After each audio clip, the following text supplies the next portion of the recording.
शरीर को स्वस्थ रखने के लिए दो उपाय होते हैं। एक तो अगर कोई बीमारी हो गई हो तो उसका सही इलाज और समय पर इलाज होना चाहिए। सही इलाज इसलिए कि अगर आपको खांसी हो गई है और सर्दी की दवा लेंगे तो ना तो खांसी ही ठीक होगी और सर्दी की दवा अलग से आपको साइड इफेक्ट कर सकती है। और समय पर इसलिए कि अगर समय पर खांसी की दवा नहीं लिए तो आगे चलकर वह कुछ और दूसरी बीमारी भी बना सकती है। इसलिए समय पर और सही दवाई लेना चाहिए। और दूसरा तरीका यह है कि आप अपने शरीर में कोई बीमारी आने ही न दें। कोई भी बीमारी आने से बचने के लिए शरीर में सबसे जरूरी बात यह होती है कि आपको अपने पाचन तंत्र को सही रखना चाहिए। पाचन तंत्र से ही शरीर की अधिकतर बीमारियों की उत्पत्ति होती है। पाचन तंत्र को सही रखने से कई बीमारियों से और शरीर की अधिकतर बीमारियों से बचा जा सकता है। आयुर्वेद के कुछ उपाय हैं। इन उपायों को करने से आपका पाचन तंत्र कभी कमजोर नहीं पड़ेगा।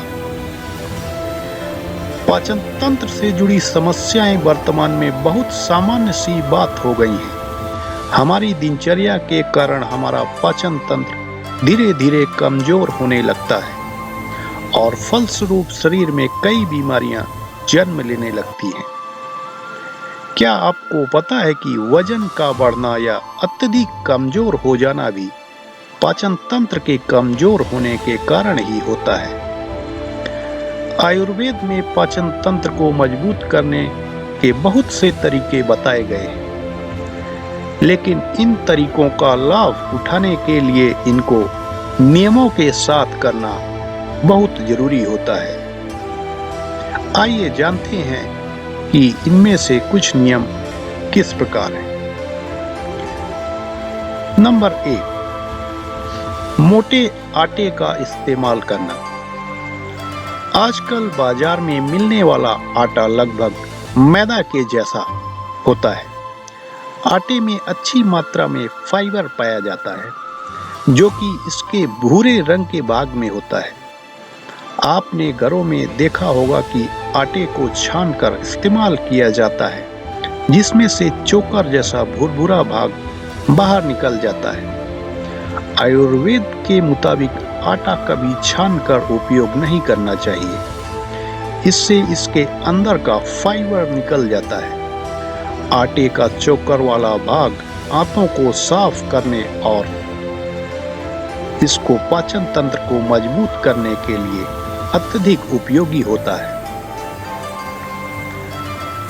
दूसरा, स्टीम सब्जियों का प्रयोग करना। सब्जियों को ज्यादा पकाने से उनके पोषक तत्व खत्म हो जाते हैं। इसलिए खाना बनाते समय सब्जियों को ज्यादा भूनना या ज्यादा तेल का इस्तेमाल नहीं करना चाहिए। यदि आपको इससे पहले से ही किसी भी तरह की पेट संबंधित समस्या है तो कुछ दिन सिर्फ उबली हुई सब्जियों का ही सेवन करें।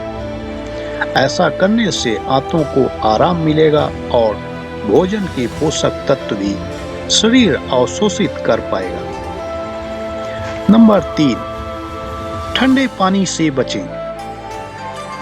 पाचन तंत्र को अत्यधिक ठंडा पानी भी कमजोर बना देता है।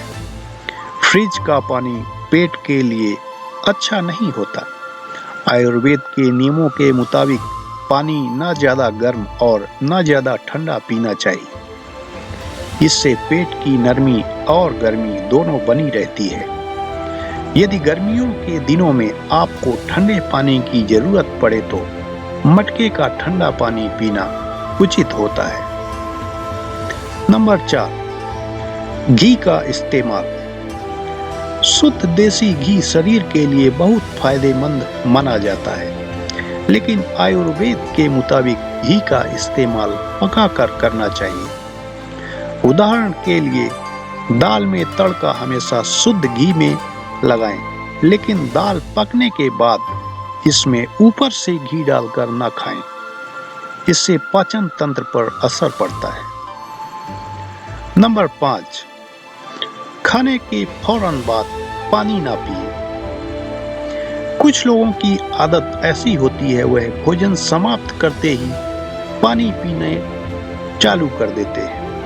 यह बहुत खराब आदत होती है, जो कि आपके पाचन तंत्र में खराबी का कारण बन सकती है। खाना खाने के 15 मिनट तक पानी ना पिए। यदि बहुत जरूरत पड़े तो 1-2 घूंट पानी पी सकते हैं, लेकिन इस आदत को बदलें और हो सके तो खाना खाने के बाद 30 से 45 मिनट बाद ही पानी पिए।